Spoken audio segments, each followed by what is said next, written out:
And bring in someone via Skype, Dr. Bernard Weinstein, and we're going to talk about the impacts economically this massive earthquake and tsunami will have, of course, on the U.S. Dr. Weinstein, thank you for your time tonight. The third largest oil importer in the world is Japan, so how will this impact us here in the U.S.? Well, first, let's talk for a moment about Japan itself. Japan's economy, at least for the short term, is out of business. And that's going to have some significant impacts both for them and for us. As you say, they are America's #3 trading partner, and they import all of their oil. So actually, there will be opportunities for U.S. businesses to supply energy to Japan, at least until they can get their refineries back on stream.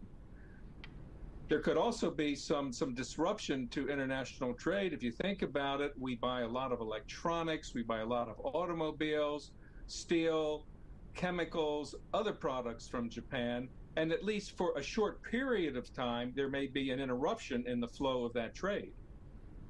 And Dr. Weinstein, as you know, we're kind of going through our own little economic crisis here in this country. How is Japan faring before this even happened? Japan's economy has not been in great shape. Indeed, by some measures, they've been in recession for about a decade. They had a financial crisis 10 years ago, not dissimilar from ours, from which they have not really recovered. Ironically, now that the government is going to be forced to spend billions of dollars, in addition to the $10 to $20 billion of insurance payments that will go to destroyed homes and businesses, that will actually be a stimulus to the Japanese economy. And as I mentioned a moment ago, it will also be a stimulus to some U.S. businesses who will be supplying components and products as part of the Japanese recovery. All right, Dr. Bernard Weinstein, wish we had more time. We certainly appreciate your perspective on this tonight.